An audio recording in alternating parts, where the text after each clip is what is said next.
Hello children, today let us learn civics lesson, our constitution. In this lesson you learn what's the meaning of constitution, importance of the constitution and what are the salient features of our constitution. Now let's learn what's the meaning and importance of the constitution. Constitution means a set of basic rules followed by a country. A country follows different rules and regulations. These basic rules followed by a country is constitution. Constitution enumerates the organs of the government, its powers and functions. There is a reference to the rights and duties of the citizens in the constitution. It is a reference guide to the constitution. No one should violate the constitution. Importance. The constitution is prominent as it is the fundamental law of the country. Everyone has to adhere to it. All people, including the president, the prime minister, parliamentarians, judges and officers are bound by it. No one can go against the constitution. Constitution protects the rights of the citizens as all are equal before the law. It protects the rights of the citizens, fundamental rights of the citizens. Our constitution functions as a reference guide to the duties to be performed by the government. It guides the government while performing its different duties. Constitution coordinates the functions of the democratic institutions such as legislature, executive and judiciary. It organizes better relations between the government and the individual. Drafting Committee of the Constitution. The Constituent Assembly prepared the Constitution. To prepare the Constitution, they formed the Constituent Assembly and Dr. Rajendra Prasad was elected as its president when the assembly met for the first time. Who was the president of Constituent Assembly? Dr. Rajendra Prasad. There were 299 members in the Constituent Assembly and the first session of this Constituent Assembly was held on 9th December 1946. In order to hasten the process of preparing the Constitution, the Assembly created different committees and one among them, the most important committee was Drafting Committee. Dr. B.R. Ambedkar was elected as the chairman of this Drafting Committee. The Constitution was adopted on January 26, 1950. The Constitution declared India as a republic. On which day India was declared as a republic? On January 26, 1950, India was declared as a republic. In order to mark the adoption of Constitution, even today, January 26th is marked as the Republic Day and it is a national festival. Every year on January 26th, we celebrate Republic Day. On November 26th, every year the Constitutional Day is celebrated as it was on November 26, 1949, the Constitution was approved by the Constituent Assembly. Why do we celebrate Constitutional Day on November 26th every year? Because on November 26, 1949, the Constitution was approved by the Constituent Assembly. When do we celebrate Republic Day? That is on January 26th. According to the directive of the Constitution, the first general elections of India were held between 1951-52. As a result of this election, the Parliament with bicameral legislature, that is Lok Sabha and Rajya Sabha, came into force in 1952. What do you mean by bicameral legislature? That is the legislature having two houses. Which are the two houses? Lok Sabha and Rajya Sabha, upper house and lower house. Preamble to the Constitution. The Constitution of India begins with a preamble. The preamble is considered as the heart of the Constitution as it represents the dream and ideologies of the people. Children, now let us have a glance on the preamble of the Constitution.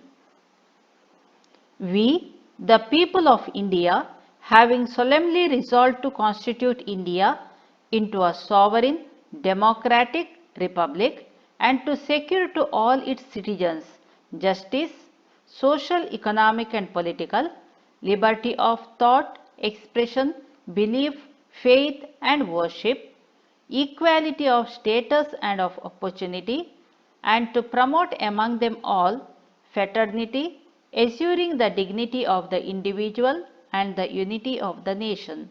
In our Constituent Assembly, this 26th day of November 1949, do hereby adopt, enact and give to ourselves this Constitution. What are the ideals mentioned in the preamble of the Constitution? That is, India is a sovereign, democratic and republic constitution. Now, what are the ideologies mentioned in the Constitution? That is, justice, freedom, equality, self-respect, fraternity and national integrity. These are the ideologies that find reference in the Constitution.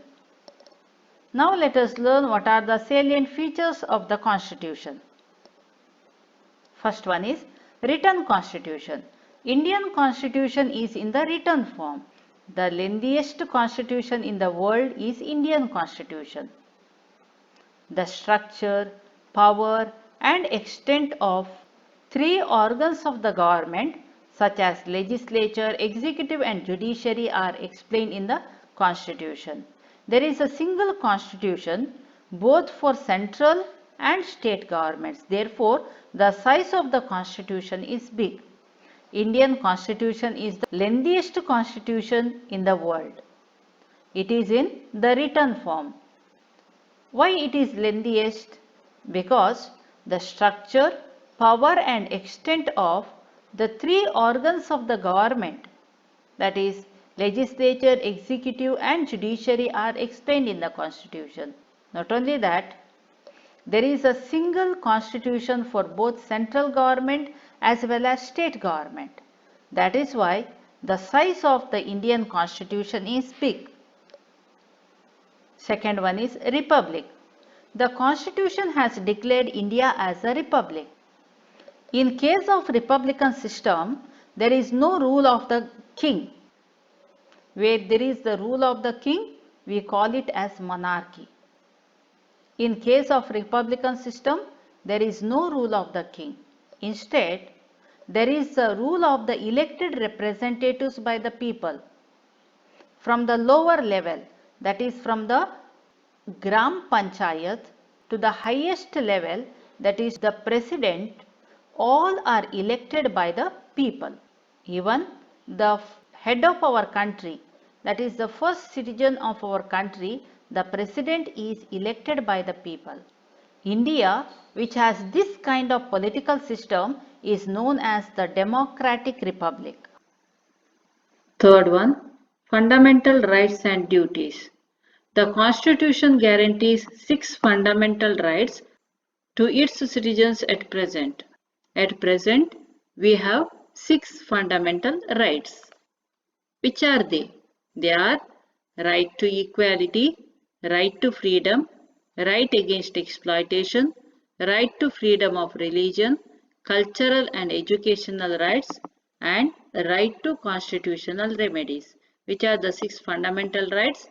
Right to equality, right to freedom, right against exploitation, right to freedom of religion, cultural and educational rights, and right to constitutional remedies. The state can never pass any law that curbs these fundamental rights. The state cannot pass any law which goes against the fundamental rights of the people.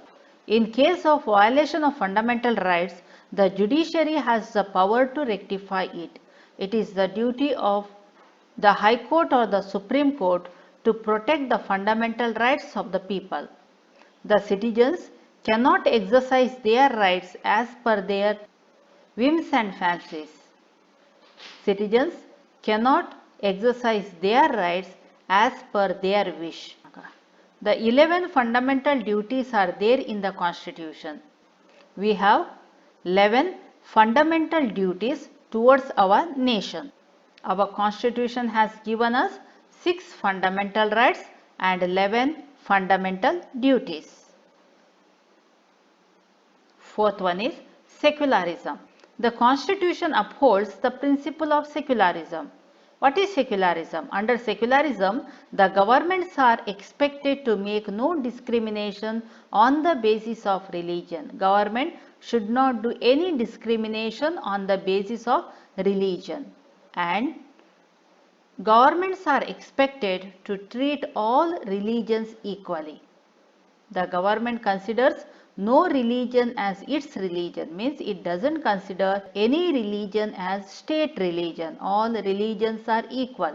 Every citizen is at freedom to practice religion of his choice and faith.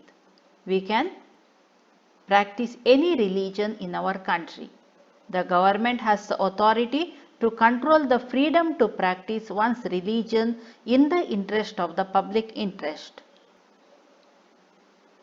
Independent judiciary. What comes under judiciary? Courts. Courts come under judiciary. What is the duty of judiciary? It is providing justice. The judiciary is independent of executive and legislature and has adequate powers.